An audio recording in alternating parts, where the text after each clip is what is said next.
Well, welcome folks to StreamingChurch TV. We are live tonight. It's a wonderful Thursday evening here in the Old Pueblo. My name is Phil Thompson. I'm with Steve Lacey. Steve is our president and founder of StreamingChurch TV. And I don't know what I do here, but we're glad that you are here with us. And we're, as usual, we're over here broadcasting live at Rockin' Java on the northwest part of Tucson here. And we use this as actually we're at the coffee shop, but in this area here is the venue where a live church does their worship services here, one of the venues they have here. So anyhow, thanks for being with us. Tonight we're going to actually talk a little bit about what it takes to get your church up and going when it comes to streaming, broadcasting your service live. We also are going to offer a special discount to anybody who would be a first-time customer to us, and we'll tell you a little bit about that in just a moment or so. But let me just introduce Steve Lacey to you again. Steve, how are you today? I'm doing okay. Great. Did you have a nice day? I had just an okay day. All right, just an okay day. Yeah, well, hopefully it will be another day in paradise. Hopefully it will be more than okay here tonight. By the way, folks, if you have questions about anything regarding streaming, and even some other questions for that matter, if you have issues with your marriage or your kids, no, I'm just kidding about that. But if you have issues related to streaming, video and that kind of things, you can just chat in your questions here. Just type them in on the chat box, and from here we can field those questions and do our very best to answer those for you. Okay, so Steve, let's just jump into it here. We are going to offer a discount here in a few minutes. We'll talk about what that is. But first of all, streaming your service live at your church sounds like a very, very intense thing to do, sounds expensive, sounds like it would be just overwhelming for somebody. Is that the case? No, not at all. So and why is that not the case? It's really, it boils down to you need just a few ingredients. And most churches already have those ingredients. Number one is you have to have an internet connection at the church. You have to have a computer at the church, and you need a camera that you can connect up to the computer. So if you have those three just basic ingredients, and a lot of the churches already have those tools in place, all you do is combine them together, combined with a streaming service. We provide the streaming service, and there's other streaming services as well. You have those components, and you can start broadcasting. Awesome. Okay. Well, let's get into that a little more specific now. Okay. Let's say hypothetically, I've got a church of about 100 people, 150 people maybe. I do some videoing of my service, but what kind of a camera would be good for me to start off with? So the rule of thumb with the cameras is that the better the lighting and the closer you can get to your subject, then the less expensive camera that you're going to need. So if you've got good lighting and you can get close to your subject, even a consumer-grade camcorder will work just fine for you. Okay. That's where we started with at Live, which is just a consumer-grade. We actually had quite a throw from the back of the sanctuary to the front, but it's a good entry-level thing to get into. Okay, so a cam can actually do the job as long as you have pretty good lighting, then, and you're pretty good. You're pretty close to your subject. You're pretty good, yeah. And then we're talking, this segment's kind of dedicated to entry level. Entry level, so right, there's, I'm kind of talking, you can definitely go up from there, and as you move up with the camera quality, your video production quality is going to improve, especially if you've got, less than optimal bright lighting, then a better camera is going to work really well in low light. Okay, all right. And obviously there are cameras you can get anywhere from, you can spend $500, $1,000, $2,000. Yeah, you can go all the way up, HD cameras, which we can talk about in a moment or so here. But so you could, the sky's the limit. But to start off, you don't need a whole lot to do a pretty good job. Now, all right, so camera-wise, in fact, what we're using here is something, we come into a coffee shop, we just kind of set this thing up in a few minutes and do it. We do it raw, so you're going to hear some things in the background, you're going to hear coffee, you're going to hear people. But even what we're using right now is a camera that you actually brought from home, didn't you? Yes, it is. It's just, actually was talking to my son, and he had mentioned that he wanted to borrow the camera. He said, "That's my camera now." So our camera has. This is an older Canon we bought, I don't know, maybe 4 or 5 years ago. Okay. So I was just looking on eBay, and for this particular camera, and I think it was going for less than $50. Oh, so it's not an expensive camera. So you just hook it up and you're ready to roll. That's exactly it. We just plug it in, connect it up to the computer, and we can talk a little bit about there's various options when it comes to connecting up to the computer. Okay. What we're doing is the camera I have right now is connected via FireWire, and so that's a fairly common route to go. You're going to want to look at the input devices on the computer that you have. Some of the computers will have. Everyone's going to have USB. I'll talk a little bit more about that in a second. But USB, FireWire is pretty common, fairly common. Some of the laptops even have S-video inputs. So there's various ways to get the connection from the computer or from the camera to the computer. And if you've got a desktop computer, then there's various video cards that you can put into one of the open ports on the computer that will take just a variety of inputs.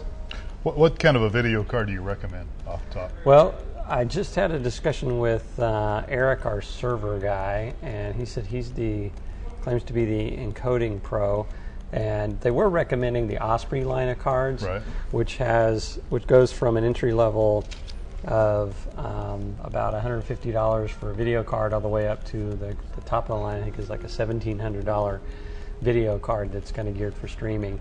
But he says right now he's recommending the Grass Valley, I believe, and I may be wrong here. Maybe it is Grass Valley. Okay. It's either Green Valley or Grass Valley. I'd have to look it up real quick, but I think it's Grass Valley. Okay. So they have a line of video cards that he really recommends. I think they're external video devices because he said it's compatible with both PC and Mac, and he said they've just been bulletproof for him. Really?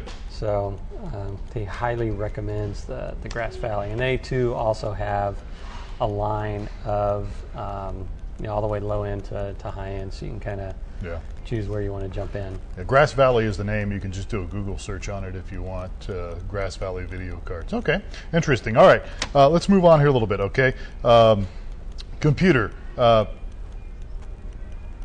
Fairly new computer, old computer, RAM, speed, all that good stuff. I just talked to one of our church clients this week that was getting geared up, and they bought top of the line dual quad core machine with I think he said it was like 16 gigs of RAM, and just it would have been great for my son to play video games on. Does it have four-wheel drive too? Yes, but that is complete overkill. Any basic computer that any mid-range computer doesn't take a lot of CPU power to broadcast, to do the encoding and broadcasting. So any computer, any $1,000 to $1,500 computer you've purchased within the past couple of years is more than adequate to process the video and do the encoding and pushing it out to the internet. All right. By the way, folks, we're talking here about streaming, what it kind of takes, entry-level streaming. If you've just joined us with Steve Lacey here, I'm Phil Thompson. Down below your chat window here, there are some little pictures, graphics. You can click on any one of those. In fact, let's take a moment just to talk a little bit about how the whole streaming process works. If you click on one of those, which one was it here? It's the first one on your left. It's got some arrows on it, some computers on it. You can see just a little diagram, or just a rough diagram of how this works. You've got your camera. From your camera, you could have a video switcher, and then from there you go to your encoder, which I want to talk about in a moment. The encoder can be either software on your computer, or it can be a standalone encoder. And then from there, of course, it's going to go out, uploaded through an internet connection, goes up on one of our servers, and then people from the World Wide Web can find that address and link to that server and watch the broadcast. Okay, so you can click on that. You can click on any of those things that we're going to talk about here in a moment. But let's talk a little bit about. Lost my train of thought, but primarily, let's talk a little bit about speed here for a moment, because you mentioned any church can do this if they have an internet connection. What if they got one that a squirrel just runs around in a box that kind of power, one of those old phone connection ones? That won't work, will it? No, that won't work. So basically, according to the configuration that you just mentioned, what you're doing is from your church, you're sending out the signal to our servers. So our servers are going to handle all the traffic. So if you have one or hundreds of people attending, you won't have any issues as more people show up. So, but you've got to get the video signal from your church to our servers. So the thing that matters there is not your download speed, which is what most people talk about, but your upload speed. So you're going to need an upload speed of at least 300 to 500 kilobits per second, which is would be kind of a slow or poor performing DSL connection. And again, we're talking entry level, low end. The deal is you control the quality of the signal you send out. So what you're going to want to do is run a speed test on your network, right, and figure out where you're at. And we have a speed test on our website. Yeah, in fact, right now, if there's right below the chat here, you can see a little speedometer. If you click on that right now, you can actually test your speed right now. Anybody can right now that's watching. And we're testing our speed right now. And we're just using a simple DSL connection here at Rock and Java. There's actually a T1 line here that we can't figure out how to use. The church uses it here during the weekends and stuff. But we're just using a simple DSL connection here. And we're testing our speed right now. What's it say here? Our download speed is 2.66 megabytes per second. Our upload speed is 412. Right. So what we'd want to do, and if you're doing the speed test while you're broadcasting, it will show the remaining bandwidth that you have available. Okay.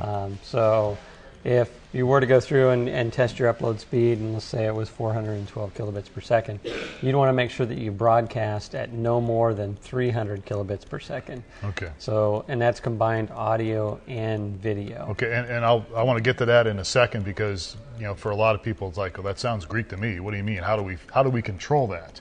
How do we control what we send out as far as the bytes?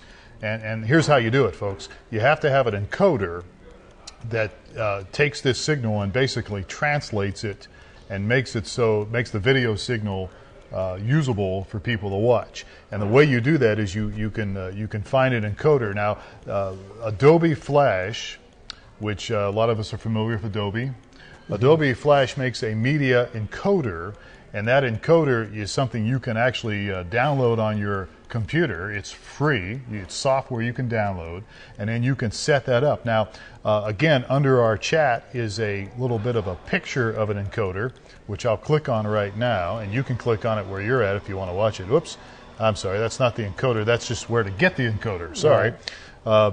But the encoder itself is going to have settings on it, and those settings will enable you to control how much you send out, right? And video and all that stuff. And so that's important, because if you send out a lot of signal, you could either I liken internet connections to kind of like a pipe where you're shooting water down it. And this is kind of primitive, I know, but I come from a farming community. If you have a small pipe and you're trying to shoot a bunch of water in that thing, it's going to get backed up, so you need a bigger pipe. Same way when you're trying to upload from a church, right, or anything, upload stuff you've got to have a large enough connection that you can send good size information on that. Am I explaining that in simple layman terms? You are, yeah. That's absolutely correct. So you're going to want to, and you're controlling the quality of the video. So obviously, the higher quality of the video, then the higher rate you're going to be transmitting that at. Right, and so you've got to have something that's enabled that. Now, T1 lines are designated lines that churches get, or anybody gets broadcasters. When I was in radio broadcasting many, many moons ago, we used T1 lines and T3s or whatever, and they're designated lines, and nobody else can use them except the people. Well, they're guaranteed is the thing. They're guaranteed 1.5 megabits download and 1.5 megabits upload. So they should always provide. Whereas your cable connection, your DSL connections, they're going to vary. Right. Based on loads, time of day, that sort of thing. Sure, like even here in this coffee shop where we're broadcasting from, if a bunch of people get online right now with their laptops, we could have potential buffering, and that could be a problem. Right. But right now we don't have that many people. So, okay, so we covered encoders, something that you would need to have. You can get them for free. Windows Media Encoder, Adobe's Flash is an encoder. We recommend Flash. We do recommend Flash, primarily from the viewer's experience end. With the Windows Media Encoder, a lot of times if you don't have the right ActiveX components enabled on your computer, the browser will give you a very small notification saying, go ahead and allow or install these ActiveX controls. And a lot of times we actually started with Windows Media when we're streaming from the church. And people say, I can't see the video. And we have to, well, do you see this little yellow bar? What are you talking about? So there's a lot of problems with, or not a lot, but there was a percentage of people, maybe 25% of the people that got that tripped up with that. Whereas with Flash, I think it's over 95% everybody already has Flash. It just works. So we recommend going with Flash. From the church's vantage point, whether they're using Windows Media or Flash, it's really pretty much they're both the same. But for what the experience you're providing for the people that are attending online, we've found that Flash has been just more user-friendly. More user-friendly. Right. Okay. As we roll into HTML5, which is the new standard coming out, or that's been introduced, it should be again friendly again. So, but not all the browsers are there yet. Okay. By the way, one of the things we mentioned we actually tweeted this and even said it on our blog, newmediaministries.tv, and that is if you are interested in streaming and you want to be a first-time customer here, all you have to do is email us or go to our website, StreamingChurch.tv, and you can sign up for a free trial. And while you're signing up for a free trial, you can just send me an email, or any of us here, just info@StreamingChurch.tv, and say, because I was watching this particular broadcast, I'm entitled to a special discount. And the secret word, did we ever decide what the secret word was for people to say? Was it special discount? Was that the secret word? So anyhow, just if you are interested, and the first step you can do is simply go to StreamingChurch.tv, sign up for a free trial, 30 days, free trial. You can mess around with it, you can play around with it, you can't break it, we'll help you get set up, okay? If you choose to activate your account, say, you know what, I really like this, I want to do it, and by the way, I saw this broadcast with Phil and Steve, and because I saw it, I'm entitled to a 50% discount on the first month. So we'll knock 50% off your first month if you activate, just for saying, I saw this special discount. Special discount's the word, okay? Put that in your email, special discount, and we'll give you that just for watching this broadcast, okay? So pretty good deal, right? Yeah. All right, so by the way, anything we do here is archived, and so you can go back in our archives and check those things out. We've talked about a lot of different topics over the last couple months or so, and one of the things we did talk about a while back was media encoders. And something we haven't mentioned yet is we've mentioned Windows Media Encoder, we've mentioned Adobe Flash Media Encoder, but we've also, there's another encoder that's very popular, does cost money, but it's very popular. It's called Wirecast. Tell us a little bit about Wirecast. So Wirecast is a product that is sold by Telestream. So I think it's found at telestream.com. Right. And it provides some additional features that will allow you to do some more high-end stuff. So, for example, you can present lower thirds on the bottom of the video. You can do switching between different video feeds that you may have connected up to with some nice transitions. You can do some picture-in-picture kind of things. You can play pre-recorded video that's stored on the computer, so you can switch over to some pre-recorded material. So it's a great encoding product. And for what it does, it's very reasonable. I think it's $450. And you might say, well, that's kind of expensive, Phil. Well, yeah, if you just started getting into streaming, you might think it's a little expensive. But there's other things out there, like our church, a live church, uses a TriCaster, and they spent thousands of bucks on it. And it's good. It does a great job. But the Wirecast encoder does a lot of good stuff, too. And it might be something that you might want to consider looking into as Wirecast. And you can just do a search on Google, Wirecast, or as you said, the website is Telestream. Telestream.com. Right. Okay, so one of the things that often trips up people that are just getting going on this, and typically, and we're talking low end. Right. So we've got people that are wanting to broadcast their services, and they've only got a laptop, and they've got a camera, and their camera has been set up to connect via USB to your computer. Right. And typically, the only way to have the camera and communicate with the computer is through software that was provided with the camera. Right, a disk or something. A disk, some special software to upload videos, via the camera. And what happens is with the encoding products, you plug the camera in it and it doesn't recognize the camera. Ah, okay. So one of the things that been recommending is a kind of an affordable solution around that is there's a device, a video adapter device called Dazzle. Dazzle? Dazzle. It's a low-cost tool that it's basically allows you to connect up any camera that has RCA input or S-video outputs on it. So you can connect it up to this device. You can basically, every camera is geared to be able to connect up to your television or that. So you've got the RCA connectors on it. So it's got RCA inputs into it. And then it plugs into USB to your computer. USB port. And that's Dazzle. So it's Dazzle, like it sounds. D-A-Z-Z-E-L, something like that? D-A-Z-Z-L-E. L-E or something? Yeah, okay. And it's... in the encoders, what you hook the Dazzle device up, the encoders are going to be able to see your video and audio signal coming through there. So and how much does that cost? There's entry level Dazzles that are like $60. Okay. So they're not expensive at all. Okay, awesome. Good. Okay. One other thing, and you can click on the link down below here. There's a TriCaster that you can just go to. The link takes you to where you could buy a TriCaster or learn more information about a TriCaster. I just mentioned that earlier.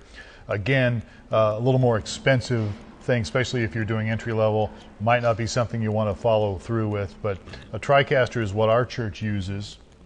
And they do a lot of different things with that, and it's a good thing as well. So there are options out there as far as encoders. So getting your signal up to our server, encoder is important.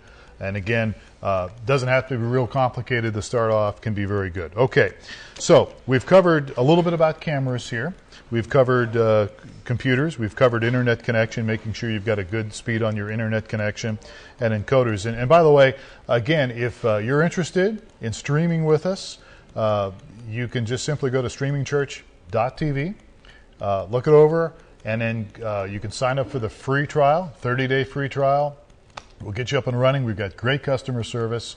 And if you really like what we're doing here and like the product, because you're watching this broadcast right now, we'll give you 50% off your first month after you sign up. So you actually get a free month, and then you'll get 50% off the next month. Right. If you're a new customer. And just put down special discount on your email. Tell us you saw this broadcast, and maybe describe what I'm wearing here. And we're just being silly here. Okay, if you have questions for us regarding streaming, feel free to type in your chat. right now, and you can certainly do that, and we will try to answer your questions.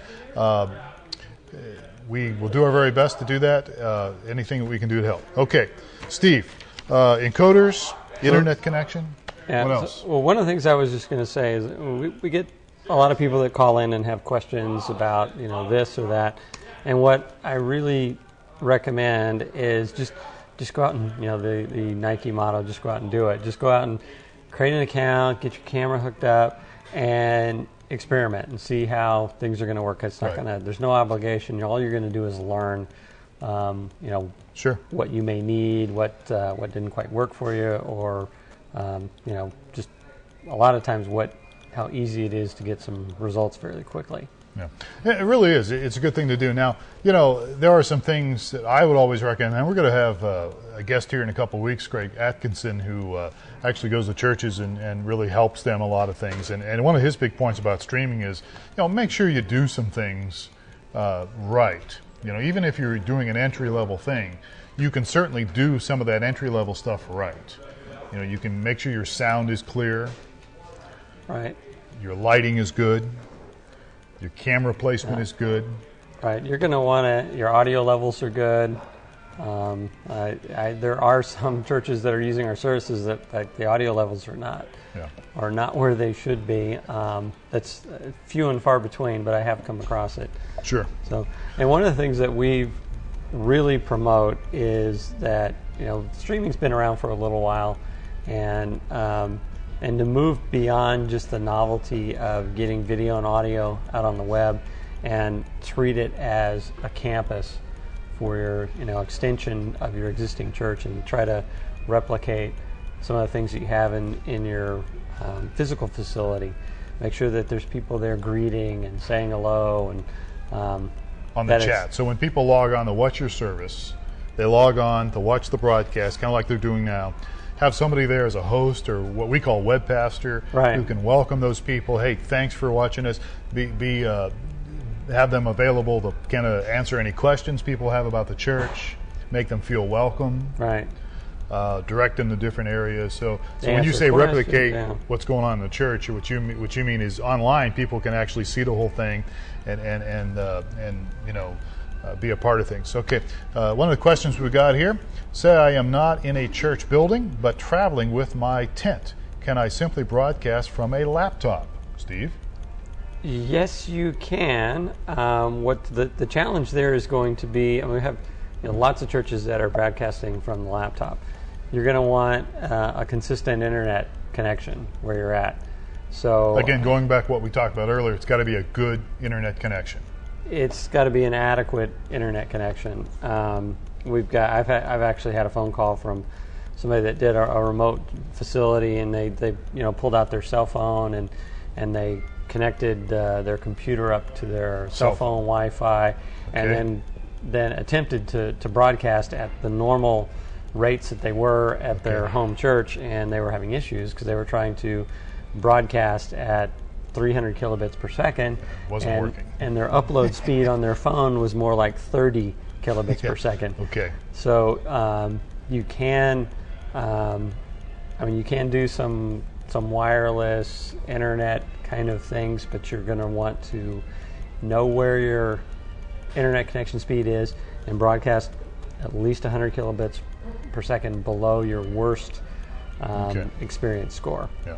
So, but if you got a good connection and you want to take your laptop, that's what we're doing right now. We're doing it right now. We're Wi-Fi right now. We're using. Yeah, wireless. We're on the Wi-Fi here. Yeah. Just brought the laptop in. Like I mentioned, the camcorder from home. So you can. Sure, it can be done.